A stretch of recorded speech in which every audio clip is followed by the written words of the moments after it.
மணக்க வடை மோர் குழம்பு எப்படி செய்யறதுன்னு பார்க்கலாமா? Welcome to 3 roses for ever. நம்ம சேனலை இது வரைக்கும் நீங்கள் சப்ஸ்கிரைப் பண்ணலன்னா மறக்காமல் சப்ஸ்கிரைப் பண்ணிவிடுங்க. அப்படியே பக்கத்தில் இருக்க பெல் ஐக்கனையும் கிளிக் பண்ணிவிடுங்க. அப்போ தான் நான் போடுற வீடியோஸை நீங்கள் மிஸ் பண்ணாமல் பார்ப்பீங்க. ஃபஸ்ட்டு நம்ம வடை ரெடி பண்ணிக்க போகிறோம். நான் 1 கிளாஸ் அளவுக்கு உளுந்த நைட்டே வாஷ் பண்ணிவிட்டு ஊற வச்சு ஃப்ரிட்ஜில் வச்சுருக்கேன். நம்ம மிக்சியில் அரைக்க போகிறதுனால இந்த மாதிரி ஃப்ரிட்ஜில் வச்சுட்டு எடுத்து நம்ம அரைச்சோம்னா மாவு சீக்கிரமாக சூடாகாமல் இருக்கும். வடையும் நல்லா ஃப்ளஃபியாக வரும். இப்போ பாருங்கள், லைட்டாக மட்டும் தண்ணி தெளித்து இந்த பதத்துக்கு நான் அரைச்சி எடுத்திருக்கேன். இப்போ இது கூட ஒரு கொத்து கருவேப்பிலையை பொடியாக கட் பண்ணிட்டு சேர்த்துக்கோங்க. 1/2 ஸ்பூன் அளவுக்கு சீரகம், கொஞ்சமாக உப்பு, கொஞ்சமாக கொத்தமல்லி தழையை பொடியாக கட் பண்ணி சேர்த்துக்கோங்க.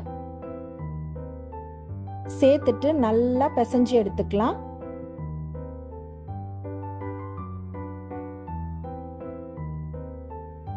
இதுல வெங்காயம், பச்சை மிளகாய், இஞ்சி எல்லாம் சேர்க்கணும்னு அவசியம் இல்லை. இப்போ எண்ணெயை சூடு பண்ணிட்டு கையில தண்ணி தொட்டுட்டு இந்த மாதிரி சின்ன சின்ன வடையா போட்டு எடுத்துக்கோங்க.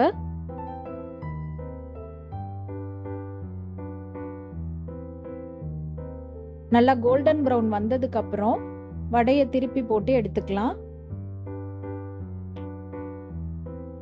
இப்போ நம்மளோட வடை எல்லாம் ரெடி ஆயிடுச்சு. இப்போ நம்ம குழம்பு செய்ய ஆரம்பிக்கலாம். நான் இன்னைக்கு பசுந்தயிர் 1 லிட்டர் அளவுக்கு எடுத்திருக்கேன்.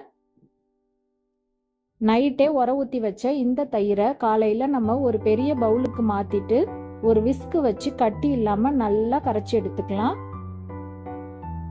இப்போ இதில் 1 ஸ்பூன் அளவுக்கு மஞ்சள் தூள் சேர்த்துக்கோங்க. தேவையான உப்பும் சேர்த்துட்டு மறுபடியும் நல்லா மிக்ஸ் பண்ணி எடுத்துக்கோங்க. இந்த விஸ்கில் இந்த மாதிரி நம்ம செய்யும் பொழுது அதுல இருக்க கட்டியெல்லாம் இல்லாம நல்லா ஸ்மூத்தா இருக்கும். இப்ப இது அப்படியே இருக்கட்டும். ஒரு பேன்ல 1 ஸ்பூன் அளவுக்கு எண்ணெய் சேர்த்துக்கோங்க.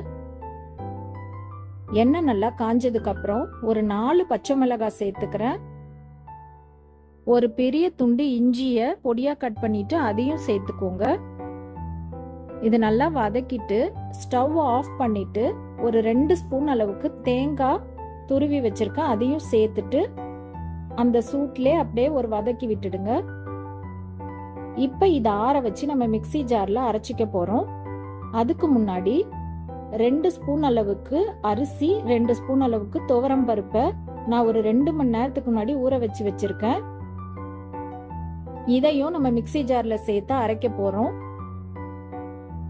இப்ப இதை அப்படியே அந்த தண்ணியோட மிக்சியில சேர்த்துட்டு ஃபர்ஸ்ட் இதை நம்ம அரைச்சி எடுத்துட்டு வந்துடலாம். இப்ப இது கூடவே நம்ம வதக்கி வச்சிருந்த இஞ்சி, பச்சை மிளகாய், தேங்காய் அதையும் சேர்த்துட்டு நைஸா அரைச்சி எடுத்துக்கோங்க. அரைச்ச இந்த மிக்சரை நம்ம ஏற்கனவே கலந்து வச்சிருக்க தயிர்ல சேர்த்துக்கலாம். சேர்த்துட்டு குழம்போட கன்சிஸ்டன்சிக்கு ஏற்ற மாதிரி தண்ணி சேர்த்துக்கோங்க. அந்த மிக்சி ஜாரியை அலசிட்டு தண்ணி சேர்த்துக்கிறேன்.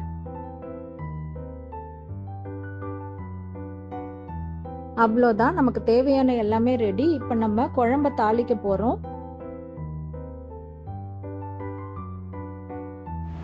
இப்போ ஒரு அகலமான பாத்திரத்தில் ஒரு 3 ஸ்பூன் அளவுக்கு எண்ணெய் சேர்த்துக்கோங்க. எண்ணெய் நல்லா காஞ்சதுக்கப்புறம் 1 ஸ்பூன் கடுகு நல்லா பொரிஞ்சதுக்கப்புறம் 1 ஸ்பூன் சீரகம், 2 காஞ்ச மிளகாய் சேர்த்துக்கோங்க. 1 கொத்து கருவேப்பிலை, கொஞ்சமாக பெருங்காயம் சேர்த்துட்டு நல்லா பொரிய விடுங்க. இப்போ ஒரு பெரிய தக்காளியை கட் பண்ணி வச்சுருக்கேன். அதையும் சேர்த்துட்டு நல்லா வதக்கி எடுத்துக்கோங்க. தக்காளி நல்லா மசிஞ்சதுக்கப்புறம் நம்ம கரைச்சி வச்சுருந்த தயிர் மிக்சரை இது உள்ள சேர்த்துடலாம். சேர்த்துட்டு நல்லா மிக்ஸ் பண்ணிவிட்டு மூடி போட்டு ஒரு 5 நிமிஷம் கொதிக்க விடலாம். இப்போ இது ஒரு கொதி வந்ததுக்கப்புறம் நம்ம ஏற்கனவே ரெடி பண்ணி வச்சுருந்த வடையை உள்ளே சேர்த்துடுங்க.